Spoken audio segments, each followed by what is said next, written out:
The broadcast is now starting. All attendees are in listen-only mode.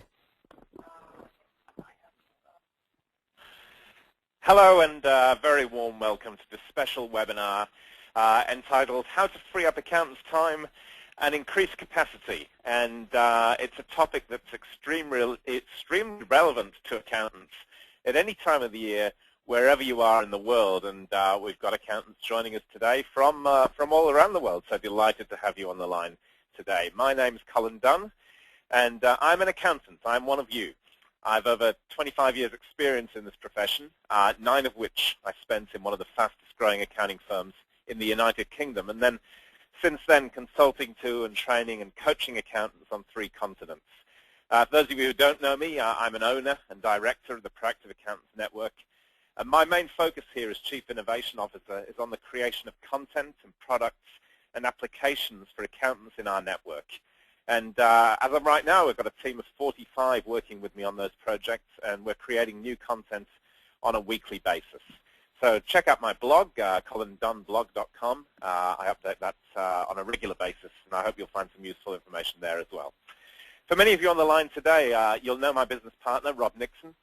Rob's an internationally acclaimed author and a speaker on the accounting profession. But Rob's not joining us today. Today, I'm delighted to have with me Melissa Brown, and Melissa is the principal of Accounting and Taxation Advantage, an accounting business in the Blue Mountains and in North Sydney. And Melissa's website's on the screen for you there, as is her blog, a very, very interesting blog, businesschic.blogspot.com.au. So have a look at that as well. And I'm going to be interviewing Melissa today in the second half of our webinar, so you can hear from one of your peers how they've taken some of our content and put a really neat spin on it by systematizing an entire process around that workflow scheduling. Can I just check, Melissa, are you on the line? Yes, I think so. Oh, wonderful. Oh, good to hear your voice. All right, thanks for joining us, and we'll get to that little interview around about half an hour or so, I imagine.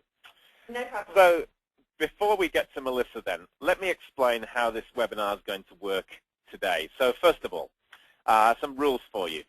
Rule number 1 is the time. So we've allocated up to an hour for the webinar, so I trust that you've blocked that time out. And at the end of our time together today, I'll be giving you some information about where you can get more details about some of the things that we're going to talk about today. So please do stay with us for the full hour. Secondly, we're going to give you some content. So to thank you for coming along today, we're going to give you content in 3 areas. So firstly, I'm going to give you some theory around workflow management.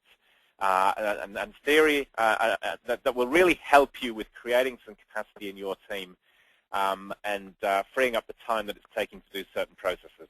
Secondly, I'm going to give you an 18-step process for workflow management. So essentially showing you some of the tools and the content that we have for accountants and that people are using on a day-to-day basis. And then the third part of the content will be Melissa explaining how she's fully systematized some workflow management, some key areas of workflow management in her firm, and what the impact has been for her firm by doing that.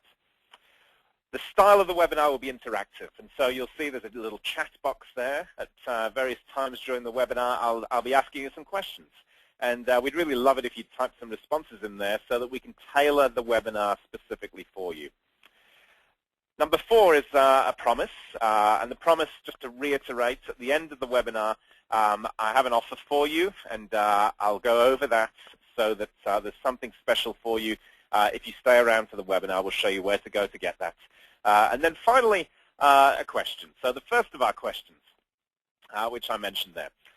And here's what I'd like you to do. And there are many, many people on the line today from all around the place. I can guess why you're here on the line, but I don't know specifically why you're on the line. So please feel free to go ahead and type into the chat box there, why are you here today? What is it that you're looking to get out of our session together today? So feel free, go ahead, type anything in there, and I'll do my very best to ensure that we cover that for you.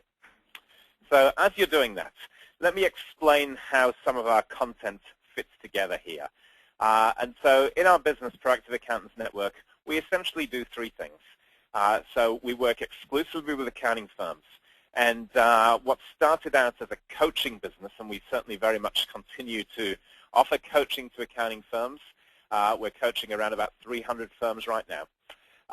We've added a significant amount of content, and then thirdly, we're adding in technology as well. So it's content, coaching, and technology-based offering that we have for the accounting profession. And our core content sits in four areas that you can see on the screen right now. And so firstly, starting at the bottom left, workflow. And so when we first come into contact with firms, or firms first engage us to work with them,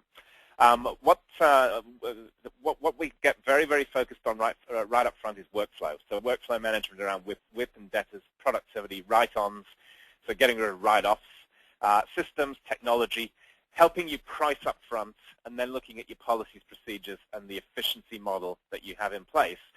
And then we move to people, so looking at the sort of people that you have, the mix of people, ensuring the right people are doing the right things, creating some capacity, getting in place a new role that I'll talk about in just a moment called a Client Services Coordinator, so a CSC, and then training, development, implementation of key projects, management and leadership, and team performance. All of those things come under people. And then we move over to the right-hand side. And so you'll see on the left-hand side, that's really all around internal performance. And on the right-hand side, we're more interested in external performance. And so how are you interacting with your clients? What sort of service are you offering to clients? What niche markets are you approaching? What's your strategy for A-class clients? How do you classify those clients, and what value-based services are you offering? And finally, driving revenue. And so, as you can imagine, if you created capacity, then we need to refill that capacity so that we can drive revenue in the firm. And to do that, we have you focus on branding, on lead generation, on productizing your services, very, very focused on sales, process, and skills, and then moving to value-based pricing, so different from pricing up front, value pricing, and then looking at retaining the sorts of clients that you wish to keep and driving up those two very important KPIs of average project value and the number of projects per client per year. Along the top there, you'll see an arrow which says cash flow, profit, happiness, growth, and lifestyle. Those are typically the things that accountants tell us that they want to move towards. And at the bottom, the implementation time frame, well, that's really your choice. And you move at the speed that you wish to move at. And our aim is to help you achieve success in all four of those areas. And it's really important that you focus on all four of those areas at once, because you will always have issues in workflow, people, clients, and revenue, whether you've been at this for 5 or 6 years or you're just starting today. And speaking of today, we're going to focus on the bottom left-hand quadrant and get thinking about workflow management and how we can best tackle this. And what I'd like to give you is some best practice workflow management ideas. And to do that, I'm going to take you through, firstly, 4 stages of workflow, which is really, really simple. And then in a bit more detail around the 18-step workflow process that we work our firms through in some of the early stages of working with them. And so, the 4 stages. Interestingly, stage number 1 is selling, and perhaps that's a little bit counterintuitive. I mean, surely we'd do the work first and then think about selling something. But no, we believe that if you get the process right here, then you should be looking at opportunities for selling to the client right up front, and I'll explain how that works in just a moment. And then we've got the setup phase of workflow, and so making sure that we've got everything that we need before we begin the job. And then number 3, incidentally, where a lot of accounting firms jump straight to, is doing the work. And then finally, number 4, we come right full circle, and there's some selling process that happens again. So selling, setup, doing, and selling. Let's look in a little bit more detail here around how this works. And to do that, I want to walk you through our 18-step workflow process, just to give you a feel for the way in which we tackle this very, very important concept that every single accounting firm has to deal with here. And so there are 18 steps in the process. I'll go through them. And what I'd also like to do is take you through who manages what, so who's accountable for what in this entire process. So let's begin with that. And we'll begin, of course, with number one. And number one is to schedule the work in advance and to do so using a calendar system. And when we get to Melissa later on in the call, I'm sure Melissa will tell you how this works in her firm and the very, very neat way that she's done this with her clients and got some really, really interesting results. In my experience, when you do this, when you say to the client, we will do your work in September, okay, and we'd like you to have the work ready so that we can do that, the response from the clients is typically, that's fine. And you know what stops accountants doing this is the fear of what the client might say. In fact, some clients even go as far as saying, goodness me, it's about time you got organized. Glad to hear that you're getting on top of this stuff. And so who does this? Scheduling the work in advance. This is a job that's done by the client services coordinator. Now, this is a very, very important role, and I'd just like you to get your head around this role because you'll see this person's name come into a lot of the boxes here on this particular slide. The client services coordinator is a professional administrator. This is not an accountant. This is a good quality admin person who's very, very strong at administrative procedures, administrative processes, and actually enjoys doing it. You see, the key here is to take out of the accountant's workflow all of the admin steps so that when the accountant turns up for work, what they're actually doing is just doing accounting work. That's essentially what they signed up to do in your firm. So step number one, schedule in advance. Number two is to meet with the client and meet with the client to scope and sell the value of the job. Now, if it's a pure, straight compliance job, that might be a quick telephone meeting. If it's a more complex project, then you need to get face-to-face with the client to understand what their objectives are for engaging you for that particular project. There'll be various opportunities there that will come out of that, that sort of discussion. That's not for today's call, so today we're not talking about sales. What we're talking about is this process, the 18-step process. But very important, especially with your more important clients, that you meet with them up front. Because when you do that, opportunities will arise right up front before you've even done any of the year-end work. And this is the job for the partner or the client manager to have that meeting. In my experience, number two is the step that's most frequently missed out. And when you miss it out, you're leaving money on the table. Number three is pricing. And so once we've had a meeting with the client, it may turn out that there's 3 or 4 additional things that need to be done on top of what you perhaps thought needed to be done before you had that meeting. But whatever the outcome is of the meeting in step two, what we strongly encourage you to do is to price this job up front. Where an opportunity exists to value price, then by all means go ahead and do that. But at the very least, you should be giving the client a price up front and communicating that price in writing. And that communication should cover the scope and the price of the work for the client. Now, in its simplest form, this is, you know, as an example, let's say you did a job last year, or in fact, this financial year. So if we're talking about Australia as our example, looking forward to new financial year, or wherever you are in the world, it doesn't really matter. If you did the job last year for $3,000, and we take a look at what's needed to do the job next year, what we say to the client before we start the work is the price of this work will be $3,500 plus GST or plus your tax, and we're going to get started on this date. Is that okay with you? And the client will then come back and say, yep, go ahead. And now because you've offered a price up front that the client's agreed to, you're now incentivized to drive the time down on the job. And that, in and of itself, will get massive efficiencies for you rather than just letting it drag on and drag on and drag on, and then you price at the end and ultimately probably end up writing something off. This is a partner or client manager role. So pricing is a leadership function. Number four, client signs off on the scope. Now, for a simple $1,500 compliance job, that could be an exchange of emails. So the price is X. Is that okay? Client says, yep, that's fine. Great, we'll get started. But let's get that signed off so that we're very clear on the scope and the price. And then if you choose, and I recommend that you do choose, ask the client for some money up front. And so what many of our firms are doing is saying, you know, the price will be $3,500. And the payment terms, you have several options. So option one is you pay the whole amount up front, and there's a 5% discount for doing that if you choose to offer that discount. Option 2 might be 50% up front, 50% on completion. Option 3 might be you pay in equal installments over 3 months. So you choose. You're in control of that process. And when you ask the client to pay up front, you'll be surprised how many actually will, irrespective of whether or not you offer a discount. This is the client service coordinator role as well. So the client signed off on the price. This is simply a case of a merge letter, send it out, and ask for the money, and then follow that up. Now, those 4 things there are selling.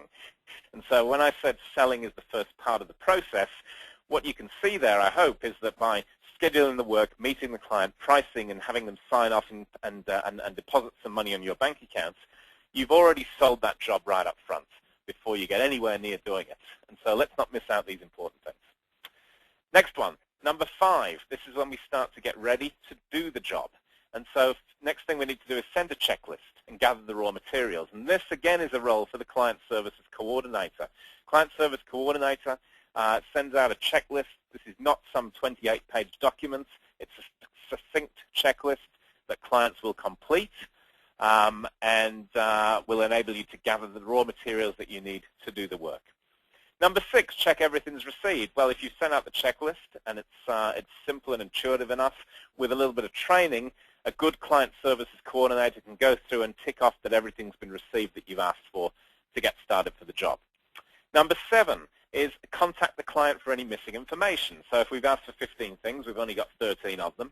Client service coordinator gets on the phone to ask for the additional 2 things that we didn't ask for, that we didn't receive when the checklist was completed originally. Again, client service coordinator role. This is all admin that we're talking about here. Number 8 is to log the job. And so log the job on your electronic and your visual workflow system.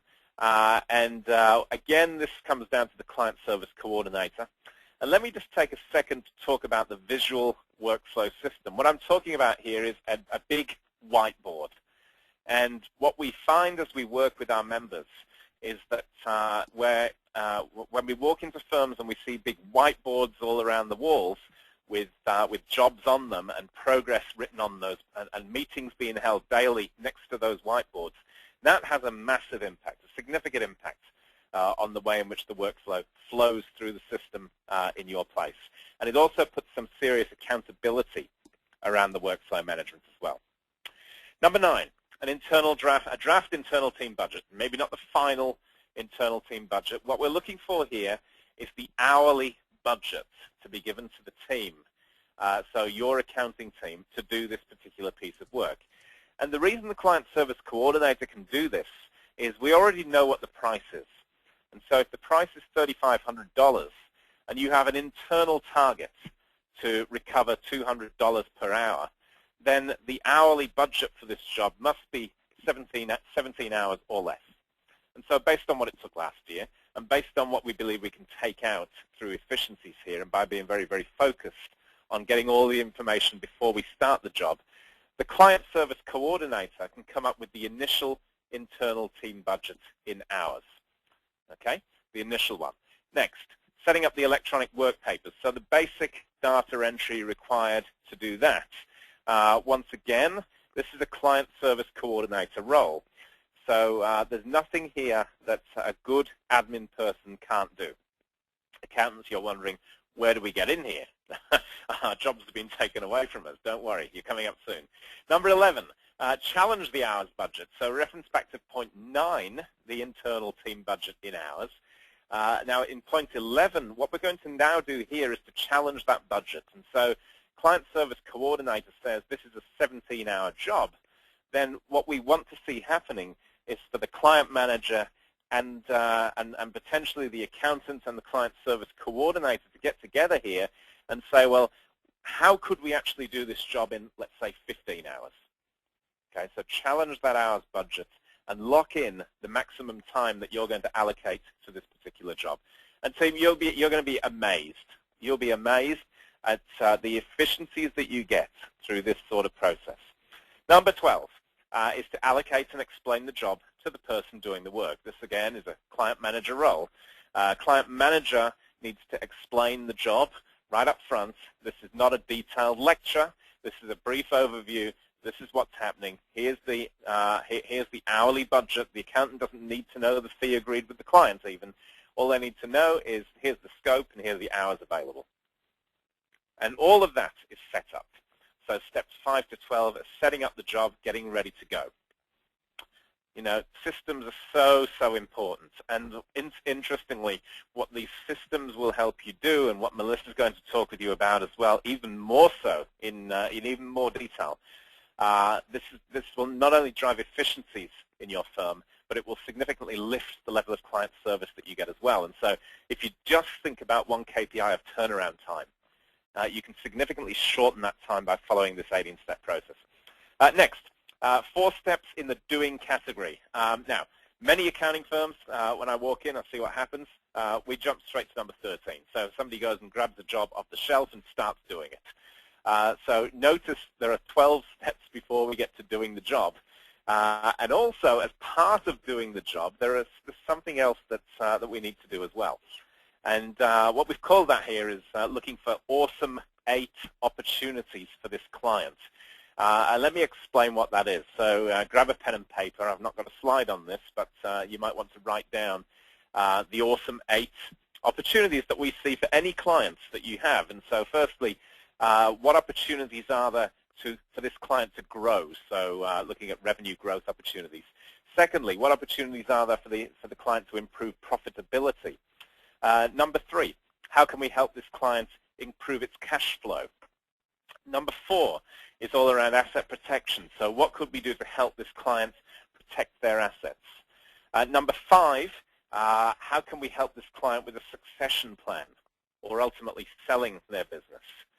Number 6 is all around tax minimization. What opportunities exist for this client to minimize current or future tax liabilities that they might have?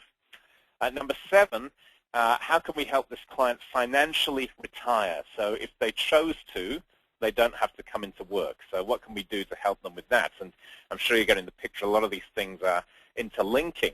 And so, you know, to retire or succession planning, we probably need to help them grow the business as well there.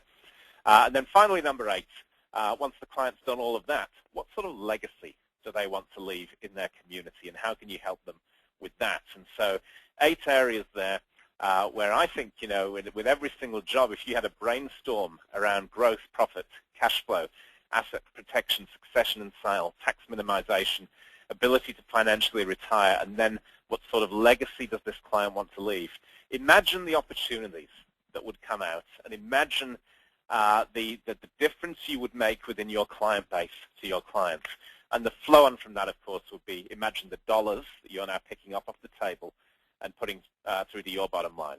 To do that, of course, we need capacity. That's what this workflow process is all around. We're taking hours out of the job to enable you to do these things. So the accountant can do this. The accountant does the job, finds the opportunities. So through hardwiring and systematizing the asking of those questions, and through some training in how those questions are asked, accountants can find those initial opportunities. Number 14, you'll have some technical queries on many jobs, and so we need to communicate those queries to the client and then finish the job. And this is the role of the client manager and the accountant. Number 15 is to review the job and fully understand those awesome 8 opportunities. And so what I recommend here, and I wrote about this in my book, which is called Accountants, the Natural Trusted Advisor. And in my book, I recommend this whole process of finding opportunities within the client base. And what I suggest you do is to get together a little team, so 3 or 4 people, get very, very focused on each client in your client base as you're doing the work, and just do a little brainstorm. So the way it would work is the accountant would say, I've identified these 4 opportunities for this client. And then you'd have somebody in the meeting who doesn't have any knowledge of the client at all, and they would ask questions. They challenge what's been put up there.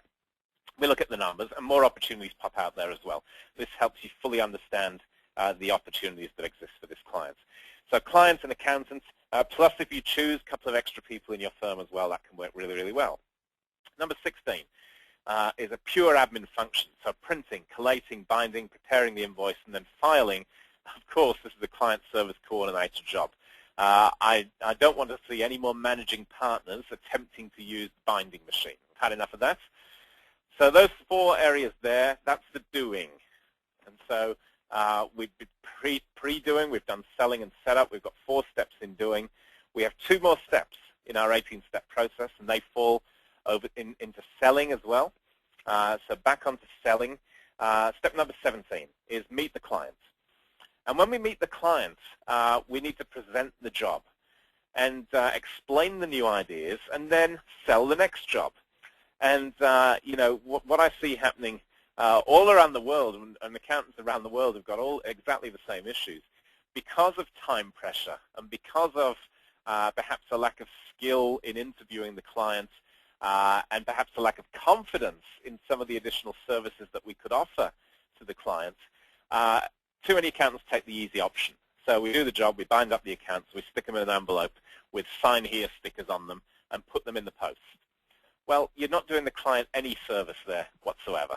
And it's my view that if you found these opportunities to help the client, then you must take those opportunities to the client.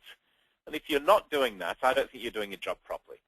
And so we must do step 17. Meet the client, present the job, explain the ideas, sell the new job, partner and client manager do this, and take your accountants along to these meetings. They will grow like you wouldn't believe if you expose them to those sorts of meetings. And as part of our process, of course, we show you and we role play how to run these meetings with clients. We have technology that I'll show you later that will help you bring the meeting to life and put some real rigor around how you do that with the clients. And then step 18. It used to be 17. Somebody said to me, Col, there should be an 18th step. With every single client, we should be asking for a referral. And I think that person who said that was absolutely right. If you've got good quality relationships with your clients, we should be asking for referrals from them at least once a year. And then very importantly as well, we should be following up on those referrals. And that's a role for the partner or the client manager. And so 2 final steps there. In selling, and what we're looking to do here, of course, is to sell the next engagement that will help the clients. Very, very important. So selling, setup, doing, selling. Notice only 4 of the steps are in doing. Notice steps 5 to 12 are predominantly not done by the accountants. This is an admin role. And so many opportunities, I'm sure, for many of you on the line right now to start to make some changes to the systems that you have in place. And that's very, very important that you think about how we can go ahead and do that. So please go ahead and type any questions you have, anything that's not clear about this process. Type them into the chat area there, and I'll certainly do my best to answer as many questions as we can in the time that we have available for you. I think it's important here as well, as we head towards Melissa. It's important that you know that we provide our members with a series of toolkits and content packs, and what they do is they support the theory. And so what I've given you there is 18 steps of theory. And so within our success library, and you're seeing a snapshot of that on the screen right here, what we have here is a toolkit, so an 18-step workflow toolkit that fleshes that out and gives you a lot more detail on that. And when you go ahead and do that sort of thing and work through those processes, you're going to get even better results than just going through a slideshow. Okay, so we've got a question here, a question from Glenn. Thank you, Glenn. What qualification do you see the CM having? Is this I think we're talking about the client manager here. If we're talking about the client manager, this is a typical manager in an accounting firm. You know, they could be someone who's got 3 or 4 years experience. They are an accountant. Someone with a bit of nous, someone who wants to progress, someone who is potentially a future partner. Glenn, if you were talking about the client services coordinator, that's different. So this is just somebody who's very, very strong at admin. And so not an accountant. And you'll find people around who are simply wonderful wizards at administration. We have people in our office who just love doing the admin. They love the client service side of things. And if you put a good advert out there, you'll attract that sort of person. Okay, let's keep moving. So, to build on the 18-step workflow process, what I'd like to introduce you to now is something that our special guest today, Melissa Brown, has done and put together. And what Melissa's done is she's gone one step further to create a segregated workflow system. And I, for one, think this is really, really neat. Melissa, let's talk about what you've done here, because we really thought it would be great to give everyone on the line the opportunity to hear from you, Melissa, to really bring this to life, because it's all very well me talking the theory, but you've done this in practice. So thank you again for taking the time to be with us today, Melissa. Just for the benefit of those on the line, give us a little bit of background on your firm, if you don't mind. Sure. My firm's been around, or the name's been around for 10 years. The first few years was probably me contracting more and taking on a few clients. And then for the last 6 years, I've had staff, and the last 3 years we've probably had the most growth and direction and all the rest of it. But we do accounting, advisory, coaching. We're a full service. Excellent. Okay, and you started off in the Blue Mountains there, and now moving to Sydney. We did, yeah. So we're at Glenbrook, and now we're a second office at North Sydney, which is exciting. Great, excellent. Okay, so tell me, when did you get involved with Proactive Accountants Network? So it was initially with our coaching program, and what was it that, in the first instance, made you say, I'm going to give this a go? Well, I've been stalking, I think is probably the right word, Rob, for a while. So I went to, a long time ago, to the 7 Keys to Success, I think it was called, seminar that Rob did. Yep. And I'd implemented a little bit, and then I went to a few other things that he did, and I implemented a little bit more. But I went to a supercharged workshop 2 years ago, or almost 2 years ago, in the Gold Coast. And I just knew that I could either kind of implement it for another few years, or I could actually have a crack at it and see if joining the coaching program would make a difference. Okay, excellent. So focus today then, our focus together on this webinar is really all around workflow.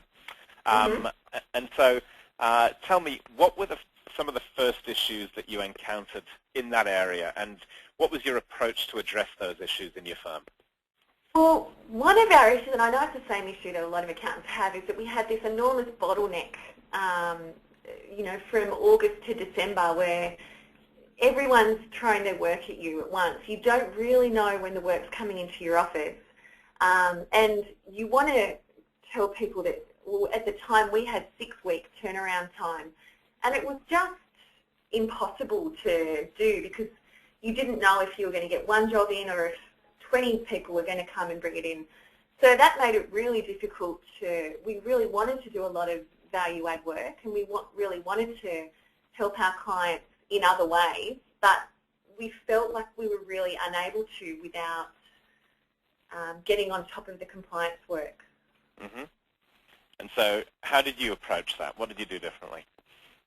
Well, what I did is I sat down and I'd heard of another client, of another accountant that had scheduled their clients and given them months, and I loved that idea. And for me, I just am a little bit of a control freak, so I thought, wow, if I can control my clients, that would just make my life so much easier.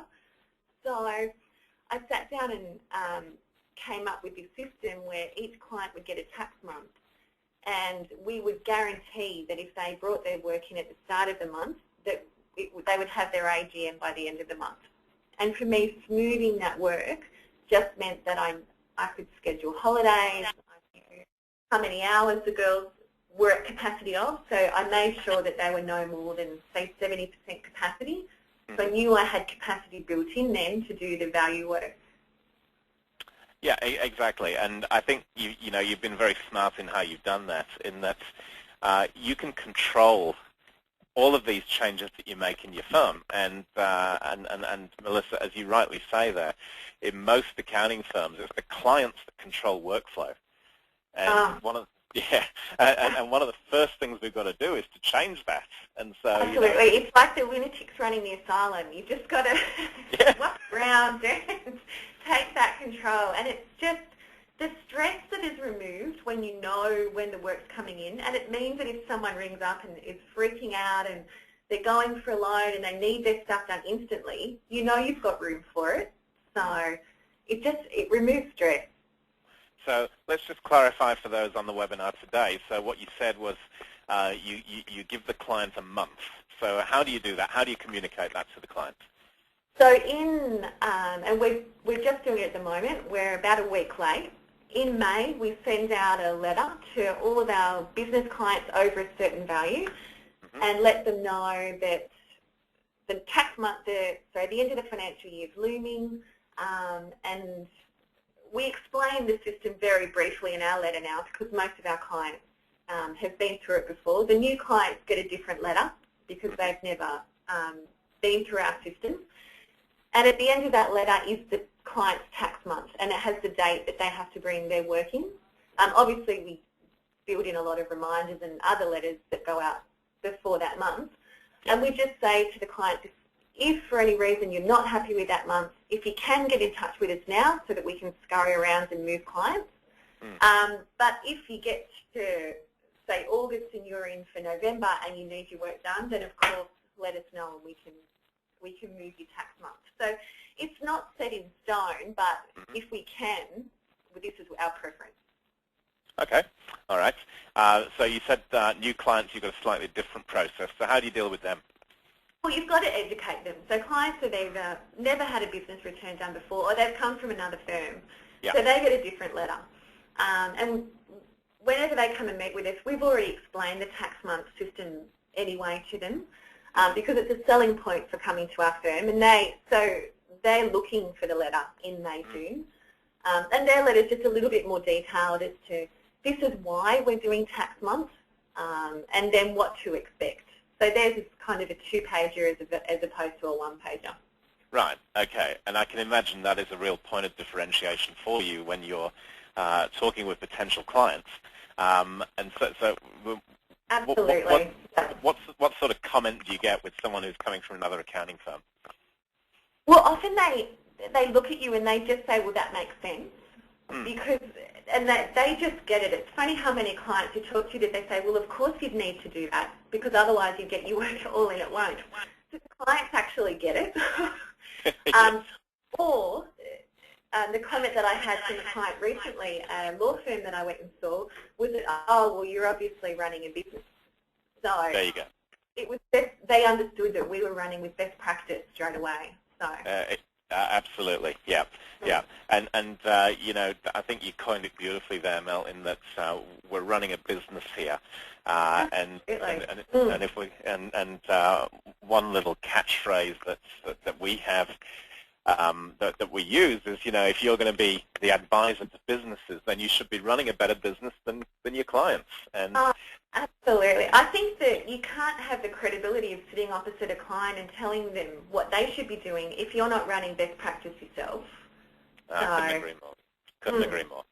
Okay, so as a result of all that, then you came up with what you call the segregated workflow system. So for those on the webinar today, just talk us through the main components of that system and what's involved.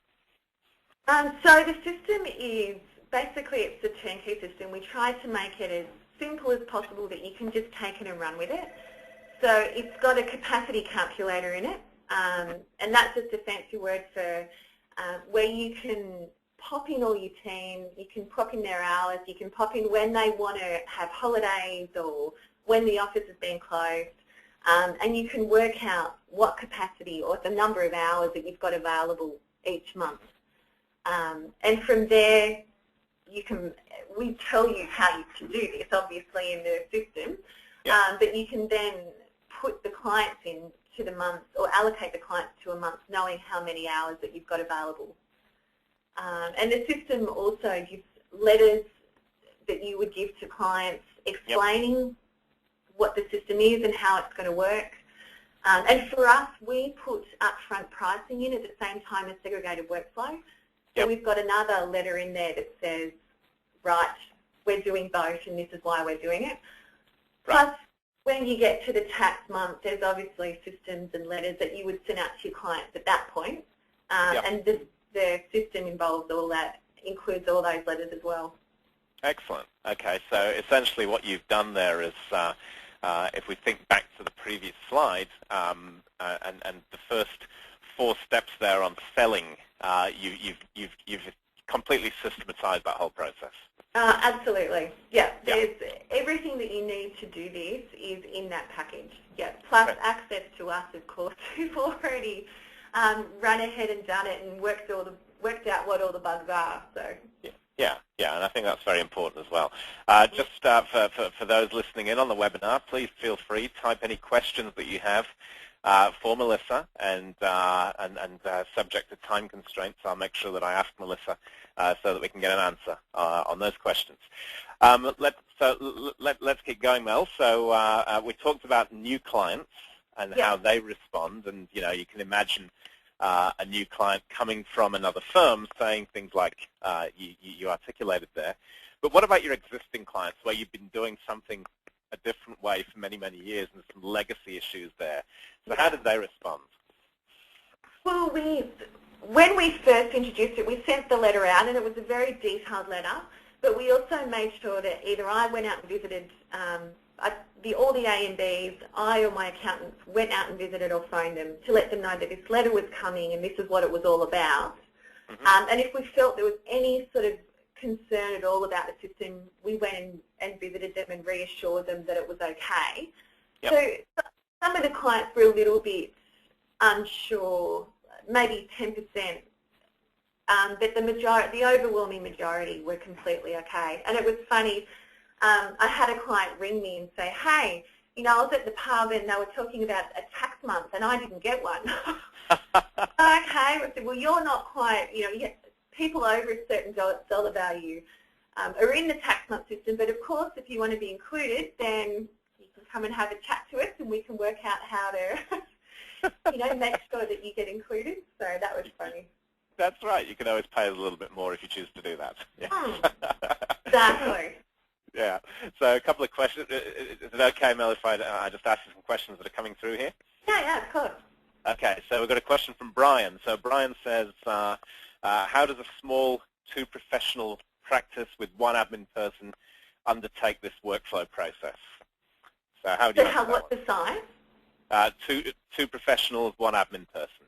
Okay, so this was 2 years ago when I set up this system. I had 1 receptionist, 1 accountant, and myself. There you go. So obviously I've got quite a few more team members on board now. And I guess because I knew that I was going to be having more team members, I knew how important it was to get it right early. So I had 2 accountants. So I think it's worth taking the time now while you're at that stage to do it. And because of the system we've built, it's not going to take a horrendous amount of time. So I think get it right while you're small. Get it right from the start. No bad habits. Absolutely. Yeah. Absolutely. Yeah. Do you have any simple individual return clients, or are you mostly business at the moment? No, we still have individuals. Yeah. So obviously they don't get included in it at all. Yeah. So there's a question from Nicola. How do you deal with those? They just want a quick refund. So presumably you just hive those off and proceed as normal with them. Yeah, absolutely. Only business clients. For us, we just picked a point. So it's business clients that pay more than $1,000 get put into the system. Everyone else just whenever they get brought in. Yeah. Okay. Excellent. Question from Shane. Do you restrict tax months to July to April? So that's specifically for Australian listeners, of course, with our tax year in June. Yeah, I absolutely do. I actually do it July to March. July to March. July to March. So we know that come March, all you're going to have left is potentially run out of work for the last 3 months. Yep. But you'll have the slackers for the last, and you should be doing other things. So for the last 2 months particularly, we've had a really strong tax planning push. Yep. And we've actually won quite a lot of clients in the last 6 weeks because we've been able to put so much energy into tax planning and to making sure that the community, our community, knows that that's what we're doing with our clients. Yeah. Excellent. Question from Ian, and by the way, everyone, thank you for all your questions. This is great. So Ian's keen to know, Melissa, how many clients do you have approximately? What's your average fee per client? I think my average fee for client is about 2.5, because Yep. we've got a lot of individuals and smaller, but we also have some big ones. So average, that's not average fee for client, sorry, that's average client spend. So average, Yep. So some clients might spend that 2.5 4 times per year. Okay. But our average project value is 2.5. Yep. The number of clients we've got about, really terrible, I'm going to get into trouble from Pan for not knowing these figures. Straight off the bat, we've got about 150 business clients, and I wouldn't count micro and tiny in there. And we've probably got about 700-800 individuals, 900 individuals. Okay. So, So pretty. turnover of the firm is about 700, if that helps. So you are, if I can term you as such, you would be a typical sort of sole practitioner firm, but just doing things differently. Yeah, absolutely. Yeah. Okay. But I know it would work for multi-partner. For me, it would just be carving it up and putting it into a bigger firm. I don't see any reason why it wouldn't work. I totally agree with you. Yeah, yeah. Quick question here on time frame for implementation. So how long did it take you to change or to implement the new system in your firm? Look, I guess it depends how much dedicated time you want to put into it. To be honest, you could carve it, if you really wanted to do it for next financial year, you could really put a weekend aside and do it over a weekend and have the letters all go out the following week. Once you've decided to do it, it's just putting a chunk of time aside to get it done. That's if you haven't done your fixed price agreements before and you're wanting to do the whole lot. Yes. If you're going to just do the segregated workflow and you already do fixed price agreements, to be honest, it would be a lot quicker because you've already got your dollar budget worked out. So that's right. Yeah. Okay. Cameron's on the line. Cameron's been having a look at your website, and he's keen to know if most of your clients are taking one of the packages that you're offering on the website. They've started to more recently. So the packages have been a fairly newish thing for us. They've only been on there since the beginning of the year. Yep. So clients will come to us and ask about our package, but often we tailor it. So it's unusual for a client just to grab a package straight off our list. Generally, it's a version of a couple of different packages. Right. So they're there as a guide, and then you work with the client to specifically understand their objectives. Absolutely, and the prices are a guide only, and we've actually never done as low as the prices on the web because that's really for a very small business. So. Right. Okay, got it.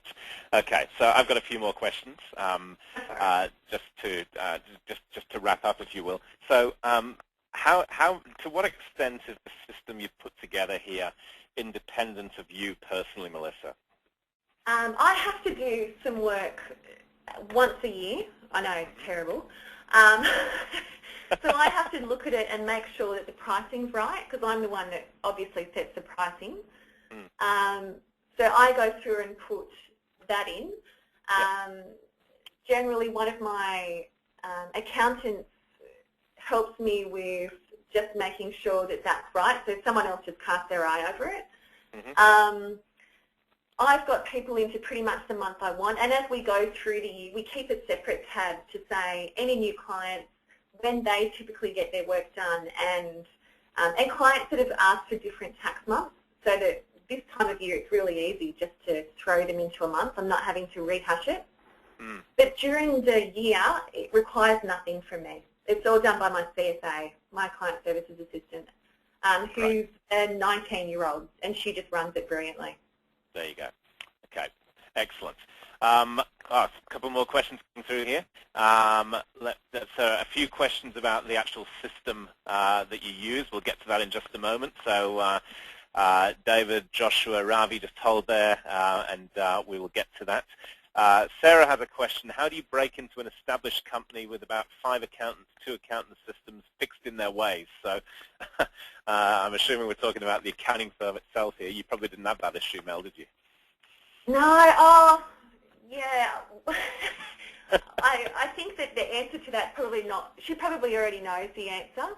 I Yeah. think that for me, I run a collaboration, but at the end of the day, my girls laugh, I say at the end of the day it's a benevolent dictatorship. So There you go. it's a collaboration as far as this is what we want to do and this is why we're doing it and this is why I think it's important that we do it. But at the end of the day, this is what I think is best for my clients and you all need to get on board. And I've actually had to release someone, I had to release one person as a result. So, yeah. Okay, and then this comes back again to what you said. You're running a business here, so it's your rules. Yeah, it's not. Yeah, the accountants that you've got shouldn't be dictating how best to work with your clients. Correct. Yeah. Okay, very quick question from Gavin. Gavin says, what proportion of your clients actually get the work in the month that you've asked them to? Yeah, that's a good question. Now pretty good. I would say 95%. Because the first year, because what we do is we send them a letter, then they get an email, then they get a text message. So there's 3 methods of communication in order to get it in. Mm-hmm. And then they get a phone call is the very last one to say, if you don't bring it in by this date, we no longer guarantee that we're going to get it done. And a couple of clients missed out in the first year getting it done by the month, and they did complain, and we just said, well, you've got to bear some responsibility to get it in. So, yeah, I'd probably say 5% of the client base didn't get it in their tax month. Excellent. Okay, and you answered the rest of Gavin's question there, Melissa, which is the system that you've put together here is how you encourage them to do that better. Yeah, and we've included all that in the system. Yeah. Exactly. All right. We're going to talk about that system after one more question, and that question's from Anne. The question for you, Melissa, is do you price the job when you tell the client their tax month, or do you do it closer to the tax month? I price them all now. So as part of our system, we actually put the pricing. And when we go to do the job, because we know what's involved, if we go to do the job and things have changed from this year to last year, then sure, we'll contact the client and say it differently. But yeah, when I create the segregated workflow system now for 2013 year, I'm putting the price of the jobs in there. Very good. Excellent. So, as Melissa said, this is a fully systematized process. What Melissa and her team have done here is to essentially productize this whole thing. And so offering the process to sale via the Knowledge Factory. Those of you who are members of the Proactive Accountants Network, you'll know all about the Knowledge Factory and how that works. There's a range of content and applications contributed by us and by our members.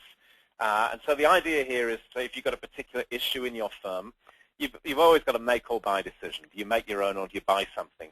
What I strongly suggest that you do in these sorts of cases is go to those people who've done it already. And so it's a one-off fee you can see on the screen there to purchase and use as many times as you like with your clients. And so for members of the Proactive Accountants Network, if you're a member, and there are many on the line today, feel free to check that out in the Knowledge Factory. And Melissa, I think you mentioned earlier in the call if people want to talk with you to get more specific, you're okay with that? And you yeah, absolutely. And also, of course, after you've purchased it, we're happy to hand-hold you through. So we're not expecting that you just take it and we say, bugger off, we never want to hear from you. So if you get stuck or if you need help, either when you're setting it up or during the year, then we're obviously your support for that. So. Excellent. Okay. Now, for those of you on the line who are not yet members of the Proactive Accountants Network, this is the sort of thing that we're constantly working on for our members. And so the Knowledge Factory is just a part of the content that we have available. And so, for example, here's the Learning Center that you're looking at here. And we deliver our content via the website, via face-to-face sessions, via our annual conference. We get international speakers such as Vern Harnish, who spoke at our conference in 2012. As of right now, there are 86 plus hours of video content there. This is your non-technical training for your team for several years right there on the Learning Center. We've got content in all of these areas here that you'll see on the left-hand side of the screen. but also as well within our community, our web-based community. And the reason I'm showing you this is, a lot of people have been to our events and just think of us as a coaching business. There's so much more there for you. And so for members of the Proactive Accountants Network, we have over 80 special deals that we've done with suppliers to the industry. And so when you're a member of our network, you get a special deal when you deal with those vendors. The success library you'll see on the screen here, we have tools, checklists, and systems such as the 18-step workflow toolkit that I showed you. And also what we've done here is we've arranged all of our core content in a logical manner into a series of projects so that you can work through those with your team. The Knowledge Factory we've talked about there, where you can go and buy something, a systematized process that other accountants have put together so that you can address issues that you got in your firm right there on a one-off basis. And then really, really importantly, our community, so our forum, where every day members are going and they're asking questions on a range of topics, questions that are being answered daily by your peers, as well as by our coaches as well. And so all of that sits within the community. I talked right at the start of the webinar about technology, and so we have a major thrust to provide technology solutions specifically for accounting firms. And so for use in your accounting business itself is the Proactive Success System Accountants Edition. This is a planning and monitoring tool for an accounting firm, and all of our member firms use this tool. It allows you to benchmark your performance against other firms in the network. We also have our one-page plan process, and Melissa, your firm was one of the pioneers in this process as well, and I know you got some great results from that last year. Yeah, no, I love that, the one-page plan. That really took our business to a whole new level. It was fantastic. And now integrating that into the Accountants Proactive Success System. And then for your clients, and so this is our latest thrust, if you will. So the Proactive Success System Business Edition, this is for you to use with your business clients. And so this is a cloud-based system connecting with Xero, ultimately with other cloud accounting systems, also has manual data entry. As of today, we're exploring links with server-based systems as well. This will give you real-time benchmarking and a view of what's happening in your client's business on a daily basis. And what you see on the screen there is a business performance review. That enables you to bring to life what Melissa referred to as the AGM, the annual general meeting, that you should be having with each of your business clients, and find opportunities to help clients reverse trends that are going the wrong way or build on strengths. And then that seamlessly links into this rough plan. And so I hope you're noticing here, team on the line, that this is all around the numbers. This is your heartland. This is the sort of discussion that we can have with our clients to demonstrate to them how making small changes in a range of different areas can dramatically improve profit and cash flow and valuation of the business as well. And then here, looking at monitoring, and so dashboards, this now becomes a delivery tool to allow you to offer a monitoring service to your clients. You'll have trend analysis to look at trends on a monthly basis. You have a whole range of reports, a suite of reports that you can run at any time on any particular clients. And then finally, client alerts. And so this is really the ultimate solution where on a daily basis, for those clients on cloud accounting systems, on a daily basis you can keep an eye on what's happening in their business and whether their KPIs are in the right spot or not. And that is really what proactivity is all about. So Melissa, let's wrap up. Big thank you again. If I can ask one more question from the floor. Richard says, Melissa, what happens in your firm where you've underquoted a job by giving an upfront fee? I guess that might have happened in the first year, but it rarely happens now. If it's underquoted, if we've underquoted because the client has given us a messy file and we've presumed it's a reconciled file, what we'll do is we'll ring them and say, we've quoted on this basis and the file that you've given us is rubbish. Either you can fix it and give it back to us, or we can fix it for you and the quote for fixing it is X. There you go. Great answer. Excellent. Okay, so Melissa, thank you so much. I know I appreciate, as does my team, and I'm sure everyone on the webinar today, for being so gracious with your time. I trust those of you who are members will have a good look at Melissa's system. Joshua, in answer to your question, yes, Melissa was at the conference this year. You'll have seen her on the stage a couple of times. And that's right. Those of you on the webinar today who are non-members, please take the opportunity to find out how you can get access to Melissa's system and all of the other tools and resources I showed you on the webinar as well. And at the start of the call, I said I'd show you how you can go ahead and do that. It's really simple. So what you will get, in fact, is a follow-up email from us to which you can reply. But if you want to do that earlier, as in right now, just send an email to info@proactiveaccountants.net. And in the subject, put community more info.